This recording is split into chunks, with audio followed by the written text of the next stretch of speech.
Is this a massager right now? Bro, it's massaging my butt right now. This is wild. Yo. I didn't even know what type of van it was. I just said I wanted it. You decided to buy it. My assistant got the text message. I said, I'm buying a van. Here's what it looks like. She said, why are we buying this? I'm like, I'm probably gonna use it for marketing and videos and do some cool stuff with it. Either way, send the wire. I'm gonna place this car into my business, my S Corporation, and I'm gonna write this entire vehicle completely off. In case you want to bust out the laptop. Stop playing with them. Yeah, move the seat back if you want a little more comfortable. Just filed your taxes. Hey, that's What's up, guys? We're here in South Beach and I'm in one of my condos right now. I've been enjoying staying here with my family and I decided to make a little bit of a purchase. I bought a vehicle, and before I tell you which vehicle it is, I want you guys to guess it in the comments. We're about to go downstairs right now, meet up with an incredible entrepreneur that I've been hanging out with here in South Beach. His name is Spencer. Spencer has been killing it in the virtual sales business, and we're gonna go hang out with him. I'm gonna buy the car off of him, show you guys what I purchased, and teach you how I write off my vehicles. Without further ado, let's dive in.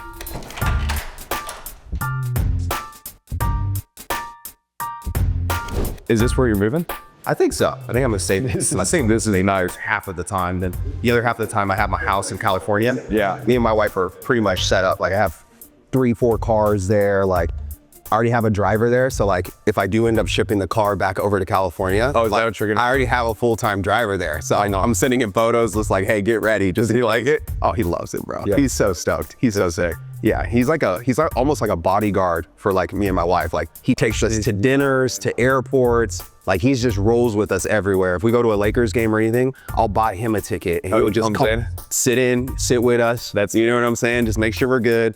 And we're starting to like run into a lot of people lately that are starting to recognize us from social media and all that. And so, you know, protection. You just want to make sure you're good, especially now that you have a child, bro. Everything changes. Normally you're like, bro, I'm just protecting myself. I'm protecting my wife. Like I'm good. But as soon as you have a baby, bro, and especially a daughter, it changes everything. Probably crazy motivation too. Bro, I went from never thinking I wanted to have like a gun or security to like, man, I should probably get my gun license just to have something at the house. Yeah. I should probably roll with security if I'm going to these types of places. Yeah, wife and daughter, something can happen, bro. Yeah. So anyways, I'm excited to see the whip and shoot some content with you, bro. We're gonna jump in the car. I want to film in the car. Check this out.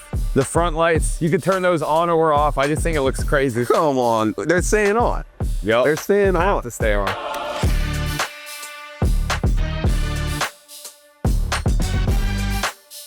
Bro, okay. First thing I gotta ask you is talk to me about Tiffany. Like, what made you choose Tiffany blue everything? You got the Tiffany blue brake calipers. Yep. Like the accents is all Tiffany. So really what it was, I was pulling up to Anatomy the one day. Yeah. And when I was in Pittsburgh, if I saw a cool car, it was like seeing a unicorn. Like if you see a Lambo in Pittsburgh, there's like one Lambo. I used to follow them home in high school. But then when I moved to Miami, it's like you get around Lambos, Ferraris, nothing really turns your head anymore. You become like numb to it. But when I went to Anatomy the one day, I saw a Ferrari with the same Tiffany that I just got for mine. Oh my God. And it was like the first time that something snapped my neck where I had to turn around. I went, took pictures of it. And I'm like, okay, if this is making me take pictures of it in Miami, I'm like, I gotta get some Tiffany. That's awesome. So it became my goal. Since then, I'm like, I gotta get the Tiffany Ferrari. Yeah. And then when I saw this too, I'm like, all right, gotta get a matching at least for a little bit. Dude, let's check it out. Let's open her up. I wanna see the interior.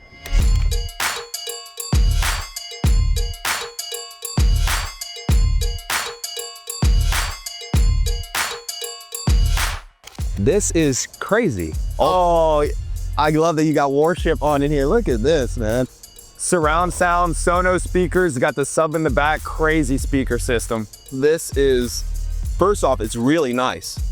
It's extremely comfortable in here. Super comfy.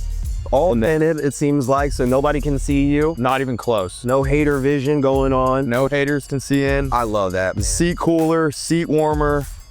You could raise the legs completely up if you want to, like, if you really want to recline, you can recline it all the way, really. Is this a massager right now? There might be a massager. Oh my God. I didn't play with the massager too much. Bro, it's massaging my butt right now. I swear to God. This is wild. There we go. Truthfully, you could slump in this thing like a bed.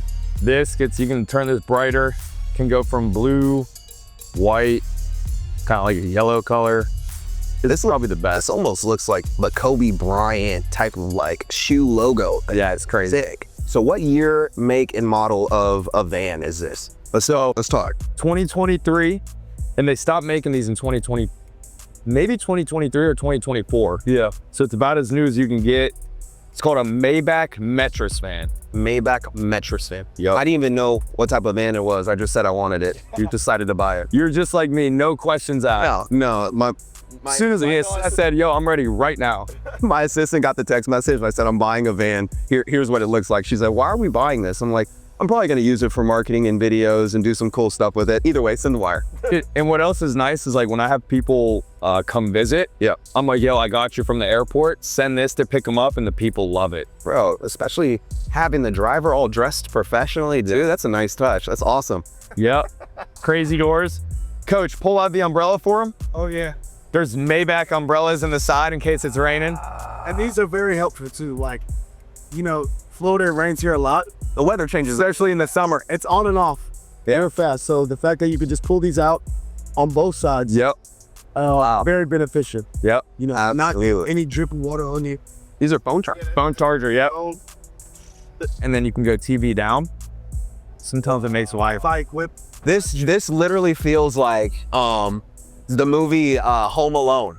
When Home Alone 2, when he got into the car and he was going to go get pizza and go shop for toys, and he rolled down the screen and said, take me to Duncan's toy store. Now that's different. That was one of my favorite buys and part of the reason why I wanted to get this car, bro. And then this is a TV remote. It's got everything. Netflix, YouTube, Spotify. How does it connect to the internet? There's a hotspot box up in the front. Super high speed. Oh, I didn't even think about this too.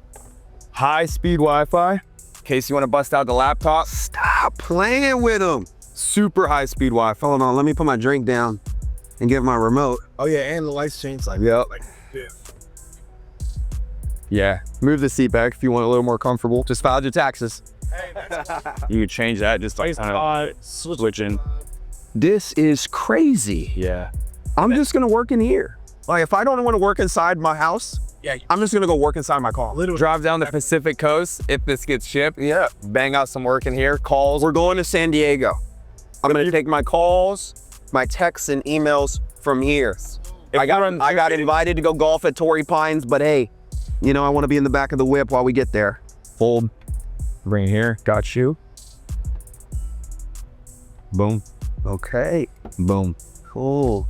Trying to think, that's better than Delta Airlines. Delta, you saw that, right? Smooth. That wasn't too hard to do. Why can't we figure it out? All right.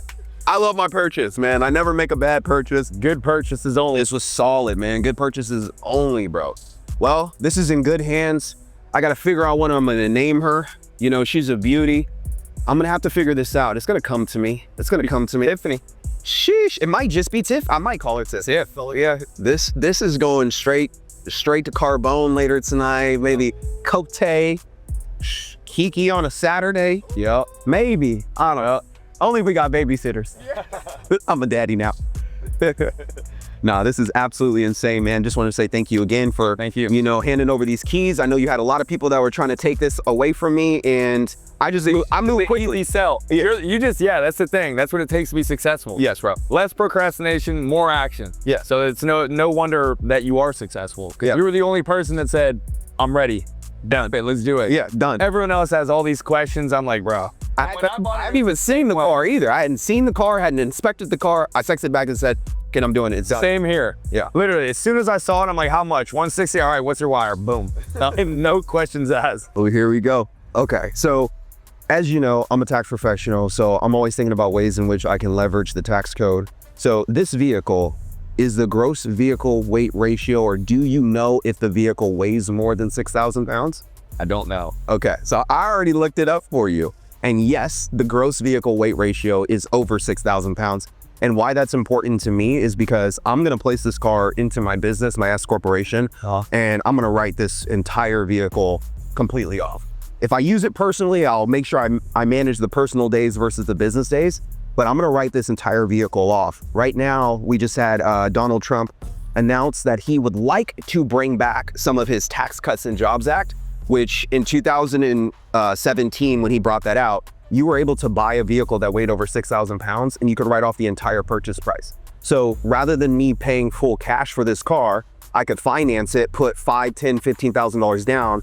And if this car is $150,000, for example, I can write off the full $150,000 on my tax returns, offsetting my tax liability, bro. That's nice. Yeah, and then I just pocket the rest. See? Not bad. And so I have a question for you, because I've always wondered this. Yeah. What's the difference between, so if you look up the weight of a car, yeah, doesn't it say like 4,200 or something, but then there's like this gross weight? yes.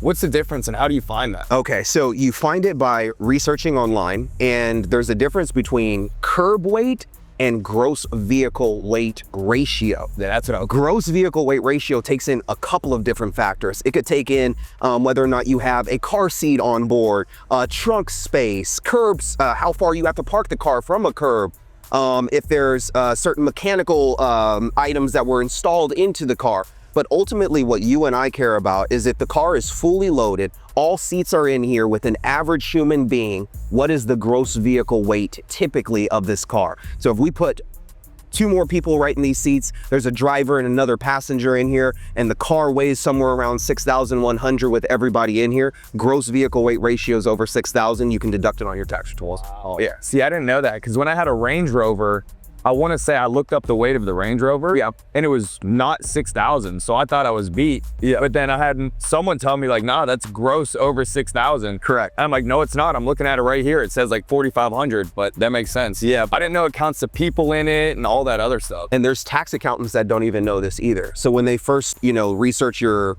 car online, they see the weight. Some tax professionals don't even know gross vehicle weight ratio. I'm grateful now that we're living in 2025, so AI has kind of been incorporated into some of our tax software to help CPAs ask the right questions. But as a tax strategist, it's my job to make sure I remember things like this all the time. Now, this Tiffany blue I've seen in other cars that you own. So talk to me about the recent purchase you just got. So the recent purchase, I bought an F8 Spider. Crazy. But when I bought it, it was chrome, or it was like brushed metal rims, just black interior, matte black exterior, factory matte black though, which is pretty cool because that's rare from Ferrari. Yeah.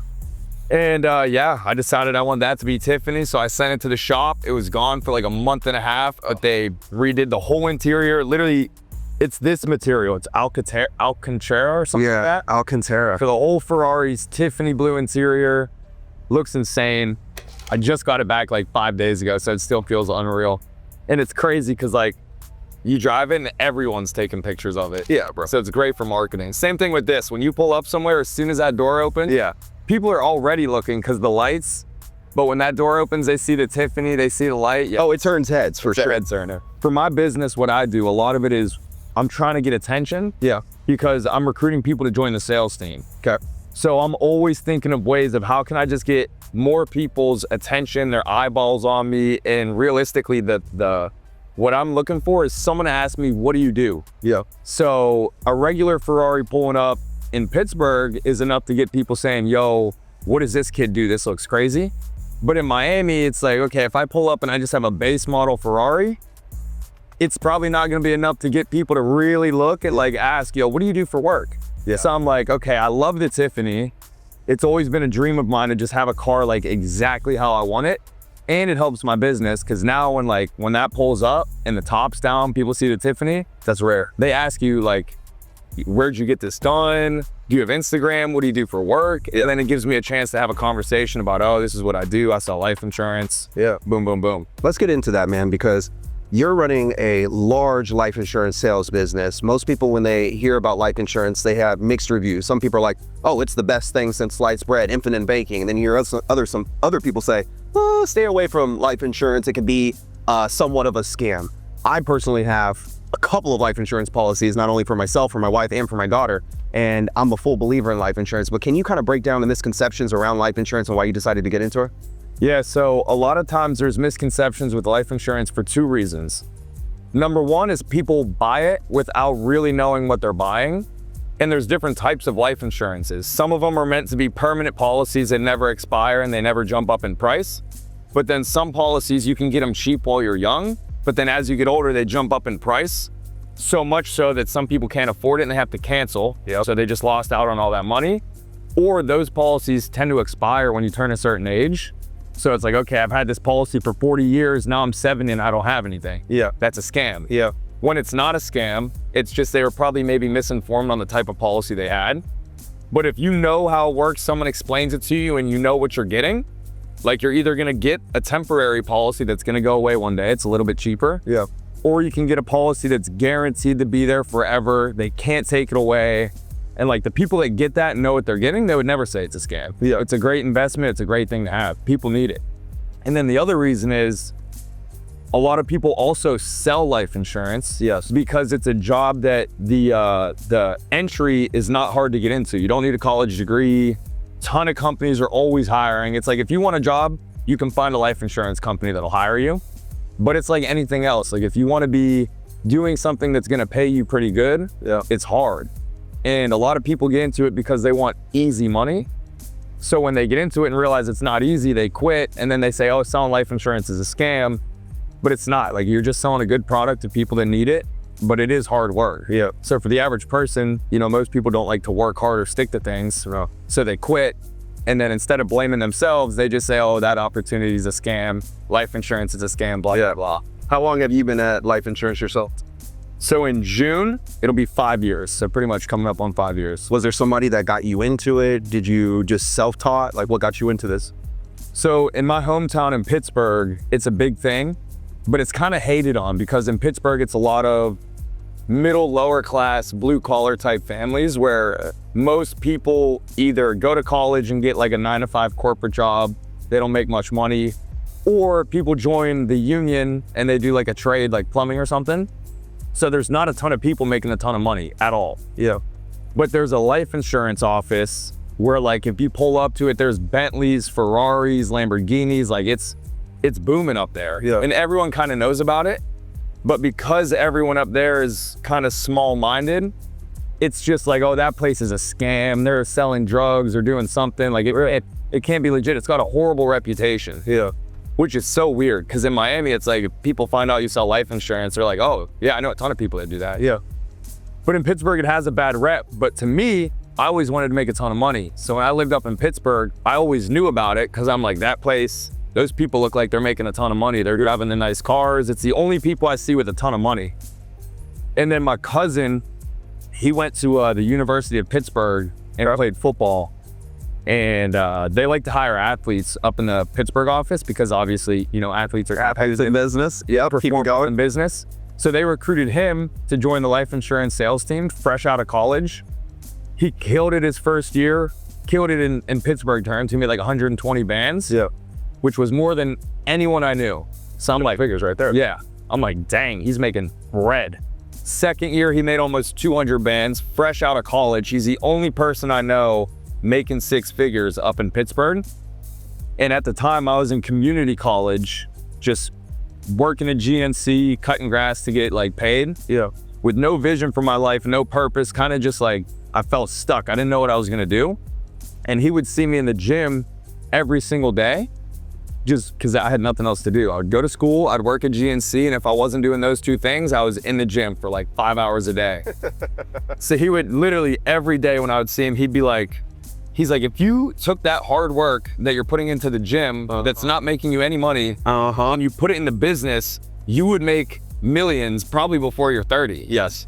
And I'm like, I just kind of put it off because it just seemed too good to be true. Yes. Well, he was nailing me every single day. And then he would come into GNC. He'd be like, why are you working at GNC? How much are you getting paid this week? I'm like, $300. And he's like, I'm getting paid 10 grand this week. Why don't you come sell life insurance with me? You got the work ethic. You can talk to people. Yeah. Like, why are you working at GNC going to college? You don't have a game plan. Yeah.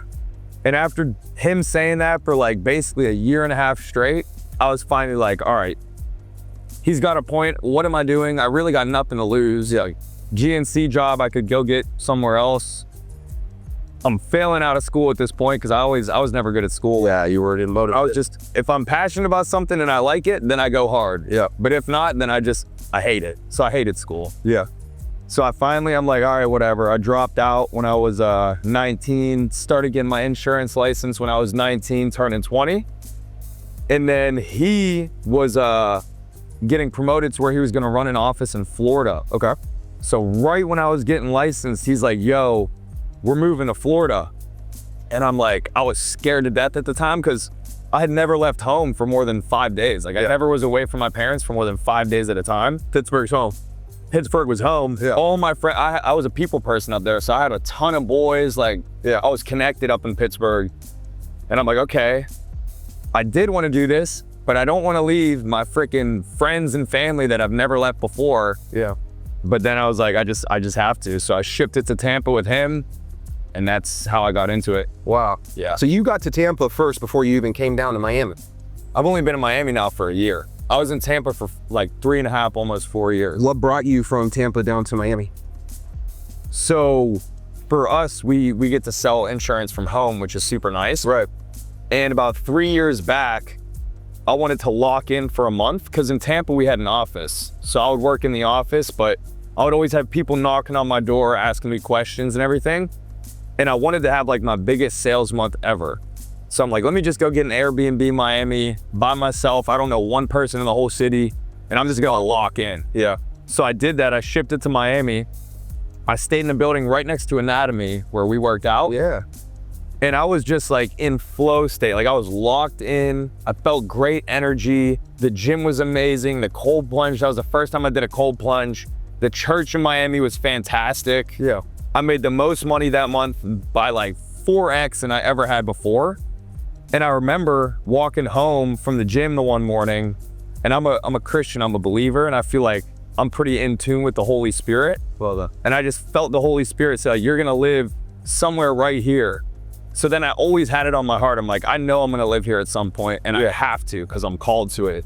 But then I went back to Tampa, and our whole team culture was in office. So we worked virtually, but in an office. Yeah. Like we sold clients over Zoom, but it was always in office. Yeah.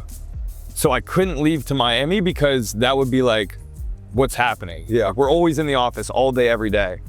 And then same thing, about 2 years go by, Holy Spirit says, why don't you try working? Like tell everyone to work from home this month and see what happens.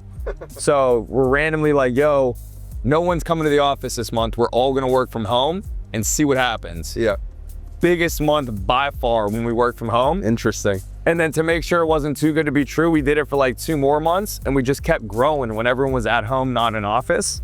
So then I'm like, okay, this is my chance. Why not change it? I'm like, if we're working from home, we might as well just go to Miami and make Miami home. So that's when we shipped it to Miami. Wow, bro. Yeah. And now you've been here in Miami for a year. Talk to me about the relationships you've been able to establish. How has the work ethic changed? Has it stayed the same? Had you gone even harder?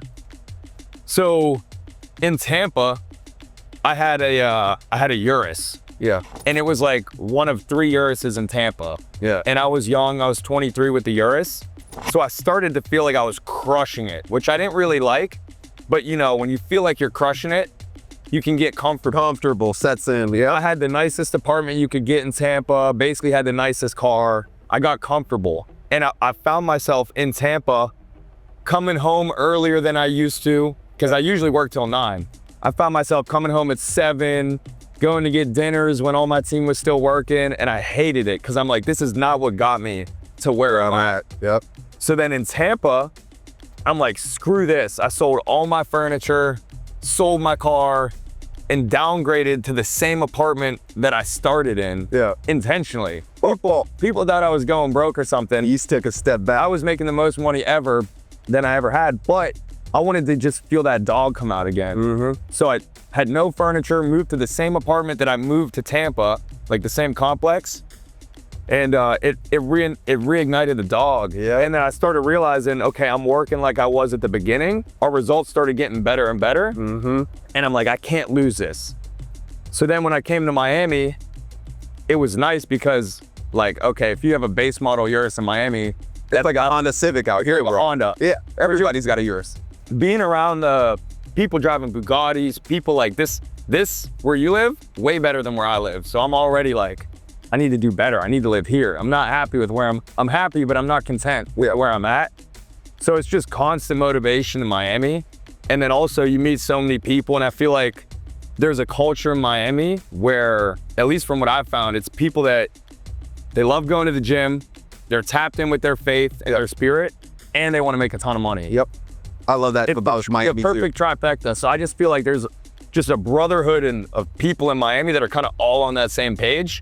And at some point you connect with pretty much everyone. How do you feel like, you know, you're chasing after what you want, but also still being in a place where you're content with what you have? Like, how have you found peace over that? Because I know that as an entrepreneur, you know, I see people living in certain places. I'm like, okay, I want that. And I've come to terms with being okay with where I'm at too, but I have this fire or desire to continue to chase. Yeah. How did you find that balance versus just kind of putting too much pressure on yourself to where it can kind of damage relationships and your happiness? So I would say this is the biggest lesson I learned in 2024 is for my first 4 years, 3.5, 4 years in business, I was just hyper competitive, didn't want anyone to beat me, not happy and content with where I was at. Like I always wanted the best car, best apartment, higher income, better body. I just wanted to beat everyone at everything. Yeah. And I felt like that was what would bring me peace and happiness, is if I could get the better car, now I'll be peaceful. But it never filled that desire, never satisfied me.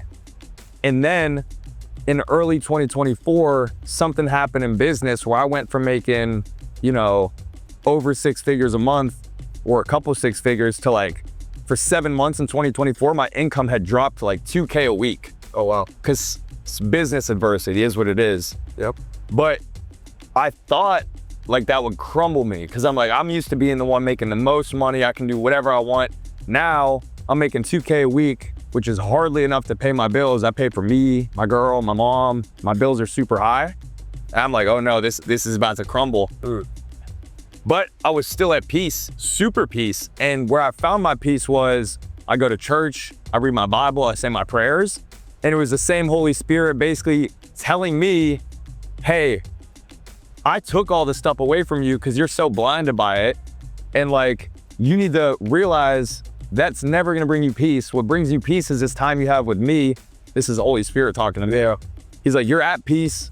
Be happy with what you have. You can be hungry, but you need to be grateful for what you have because you have so much and you're not grateful for it. Every single day, you're just thinking about what can I get next? Yeah. You're not thinking about how grateful you can be for the stuff that you already got. Yes. So that was like, I heard that voice every day for 7 months. And I heard the voice of, it's gonna come back tenfold, but before I gave it to you tenfold, I wanted to make sure you're grateful for it. Because I'm not gonna give you tenfold if you're not grateful for it. So that was the best experience of my life. I got baptized at that time. I was the most tapped in I've ever been with the Holy Spirit and with God.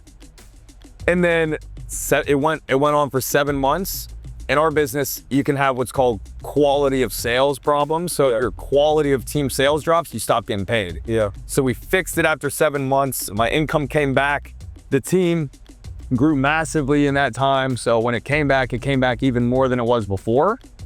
But now I'm still super hungry, but I make sure every day, most importantly, I get my peace in the morning when I spend time with God, at church on Sundays, and I intentionally make sure before I pray and ask for more stuff, before I do that, I'm thanking God for what I already have. Like I'm sitting in my apartment that's not what I want it to be. It's nice, but it's not Ritz-Carlton nice.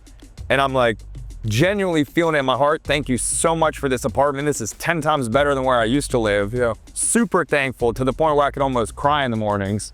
And then I'm like, but also please bless me with a spot at the Ritz-Carlton because that's where I really want to be. And when I get there, I'll tell people it's because you got me here. It wasn't me, it was all God. Yeah.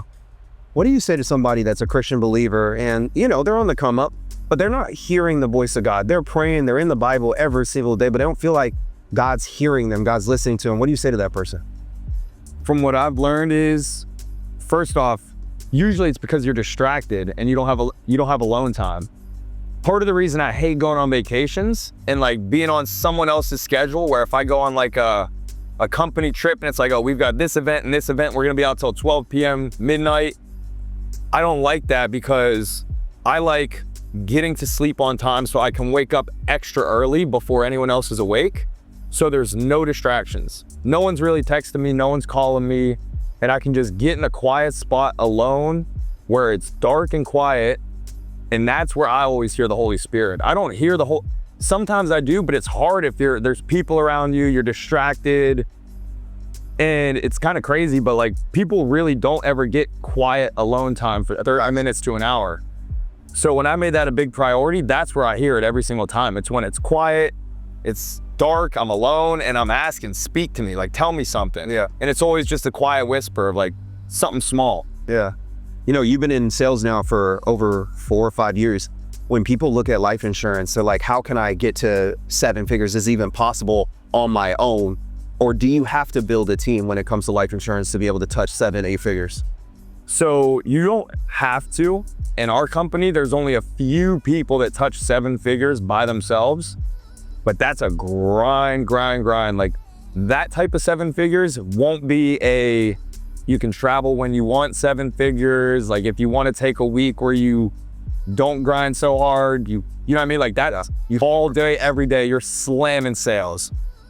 To make a nice 7 figures where you also can enjoy your lifestyle sometimes, if you bring your foot off the gas too much, your team might crumble. Yeah. But like, if you want to make a 7 figures or 8 figures where it's like, okay, if I want to spend 2 weeks in Europe, I can do that and nothing's going to happen. Yeah, you have to build a team. You have to build a team. So talk to me a little bit about how you've been able to build a team so fast.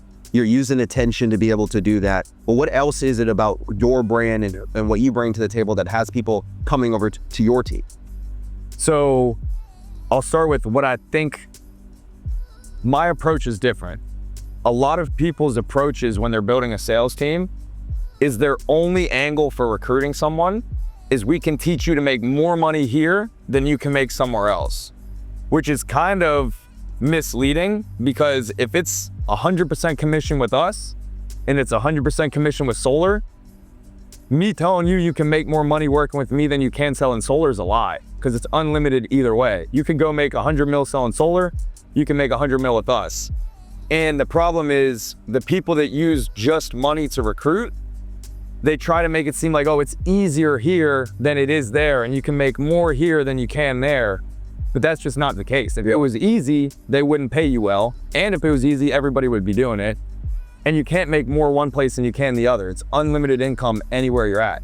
So I realized that at an early stage, that the people that join a company just simply based off of easier money, or you can make more money here than somewhere else, they bounce from company to company all the time. Yeah. And their cultures are not loyal. They have different people next year than they did last year, and the year before that. It's never the same group. So I like to recruit based off of, hey, I'll be honest, you'll make money with us for sure. It's not easy, but guess what? You can make money selling solar. It won't be easy. You can make money selling pest control. It won't be easy. Yep. And if it is easy, that's not good, because easy come, easy go. But what I will tell you the difference is one thing you'll get here that you might not get other places is all we care about is when you come in, we're gonna pour into you mentally, physically, and spiritually. And the main goal is when you join our team, we hope you make money, but the retention rate of agents in the insurance industry is 8% after a year. Wow. We try to make that higher, but it is what it is. So if my only goal is to make people money, 90% of the time I'd be failing and letting people down. My goal is I'm gonna attract you with the money. Yeah. You're gonna come in here. I'm gonna help you become a better person mentally, physically, and spiritually, because chances are you won't be here in a year from now. But then you can take what you learned from me into a different avenue of your life, and at least I made a positive impact on your life still. So we're really just trying to make a positive impact, not just about the money. Yes, it is about the money, but if it was just about the money, we'd have a 90% failure rate. So then people would leave our company and spread negativity about us. Like, oh, that was a waste of my time. Don't do that. You're not gonna last. But when people leave us, they're like, yeah, sales wasn't for me, but man, he got me to stop drinking. He got me back in church, and I'm in the best shape of my life. So yeah, you should go work for Spencer. Yeah. So that's it. When you get all these new life insurance guys that are starting to come into making new money, how do you kind of coach and advise them around not just blowing the bag? Because that's what really happens when you start finding success as a young sales guy. Yeah, so we were in Louis yesterday picking that wallet up, and I was telling Adam, man, when I was 21, I had that roller bag, that duffel bag, that backpack, that wallet, that chain. So it kind of happens. Like, if you come from having no money and now you're making a lot more money, as a young person, it is easy to just want to buy all the nice stuff. Yeah. But then what I quickly realized is like, okay, I just worked a whole year. I made multiple 6 figures as a 20-year-old, and now I got 50K saved after taxes. But I got all this designer that like, it's cool, but like, what the heck? I don't need this designer. Yeah. So I try to tell people, I'm like, look, you need to be smart with your money. Find someone who knows what they're doing with their money and just learn from them. Yeah. So like, that's what I try to do now. And I try to not spend more than I save. I sometimes tell people too, I love that. You know, designer is like time, bro. That $2,000 bag, that could have cost you 2 days. Yeah. That $10,000 Louis Vuitton chain, that could have been a whole 10 days worth of your time right there. So you're literally pissing away your time on clothes and chains, wondering why you never have time to spend with your family and the loved ones that you care about the most. That's a fire point that I've thought about, but I've never put it into words. Yeah. But I'm tax accountant, so I always think about numbers and time. Genius, because I remember once, I made like, it was one of my first months in sales. I made 7K for the week, but I worked 7 full days. So then when I went to spend money on a dinner, I think it was 2 grand. I'm like, that 2-hour dinner experience that I'll never get back just cost me 2 whole days of me sitting there getting flamed on the phones trying to sell life insurance. Bro, you blitzed Wagyu over 2 hours, and it took 2 weeks off the damn table. Or it took a whole week off the table with money from you. Yeah, that perspective switch helped. Bro, I think if more people think about that, especially when they're eating, because most people want to splurge on eating, bro. Think about how much more time people will give themselves back just because they're pocketing more of their money. Yep. Game changer. Bro, talk to me about what's in the bag. What did you do? I'm a big gift guy. So first off, I don't know how you knew that, but I'm already happy. I don't care if there's nothing. I don't care if there's nothing in there but a sock. It's something small. I'm just a gift guy. What is it said? Your love language is words of affection and gifts are mine. Hype me up and throw something on my body. Nice gift. So we just got, you know, it's hard to shop for someone that can get whatever they want for themselves. So I figured just get something thoughtful, something every man needs, easy to lose in case you've lost it, and it's something subtle. I love the black one too. Black Louis never had this one. And I like how discreet it is versus the big one that's the original one. This one is just easy to place in your pocket. Check this out. Not too clunky. No, not at all. There you go. Hold on. Get it with. Hey, hold on a sec. My boy Spencer. Yeah, I appreciate you thinking of me. Love the fact that I got this new whip that me and my daughter and my wife will be able to roll around in while I'm here in Miami. We'll be here for a couple more months and possibly even ship this back to California. We'll see, man. Maybe I'll do the bi-coastal thing. Maybe make Florida my new home and California just my secondary home. We'll see. Drive this down that road that's on the ocean. What is it? Pacific Highway? ECH. That would be crazy. I couldn't have the doors open though, so a little crazy. Part of the reason why I really love spending time with you, bro, is you remind me of myself when I was 23, 24 years old. When I was 23, 24 years old, my alarm clock was set at 3:56 a.m. every single day. Had a reason specifically 56? You know what it was, bro, is when I set it at 4 a.m., I would just hit snooze a million times. If I set it before 4 a.m., I would hit snooze only one time. And by the time I saw 4 o'clock, I was up and out of the fucking bed. So I only hit snooze maybe one time. But I got my ass up. I got into a really quiet place. And then I got into the gym right around 4:45, 5 o'clock in the morning. And being back here in Florida, you're one of the only people that I know is showing up to the gym at 4:30 in the morning. You're done with your workout by 5:30. You're in the sauna and steam room by 5:30, 6 o'clock. And then you're at your computer, at your desk, doing whatever you need to do by 7:30, bro. And on the West Coast, like my family, my coworkers, they're still asleep, bro. I've already done all my mental stuff, all my spiritual stuff, and I'm already ready to start the day. Hell, I'm already telling my team what to do for the day before they even woke up. And so I'm grateful that I get to hang out with you because you're inspiring me to get that dog back up in me like I already knew I had. Yes, and I'm reignited on what my mission is and why I'm working so hard, bro. You said it, you get comfortable. And sometimes when I'm in California, especially surrounded by so much old money, it is so easy to get comfortable, to pull up to the Equinox and to drive home and have your quiet little neighborhood. But then when I come here, there's Rolls Royces rolling down the street, Bugattis rolling down the street, people are networking, marketing, filming videos, and it is just moving at a completely different pace. This reminds me of the grind that I was in before the millions were sitting inside of my bank account and what I'm trying to do for my family and my daughter. Spencer, you remind me of that. I appreciate you, bro, and thank you for coming on to the channel. Where can everybody follow you at, brother?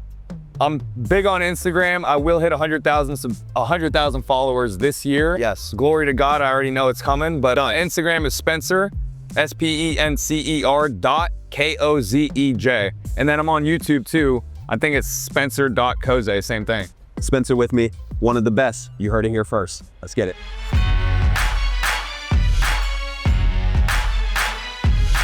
This is where I be at. This is crazy. Most of the day, bro, I'm hanging out, like chilling. Oh man, my girlfriend would love it here. Bro, it's mainly a lot of families, like chilling too. Very chill vibes. Waking up here feels like I'm in Hawaii every day, bro. Yeah, this is So I take my phone calls from over there for like the first half of the morning. Oh, and you can feet in grass. Yeah. I like doing that. And you just drop them here, bro, and you just go out and they'll just watch your Oh man. Yeah. Yeah, I love it. I love being here. Let's go to the condo. Now I need to live here. All right, this is our floor. Wow. Yeah, got a few playpens. This is what happens when you have children. This is where you contain them. Yeah. It's literally like the whole side of the building, bro. It's the whole side of the building. Check out this view though, real quick. Oh wow.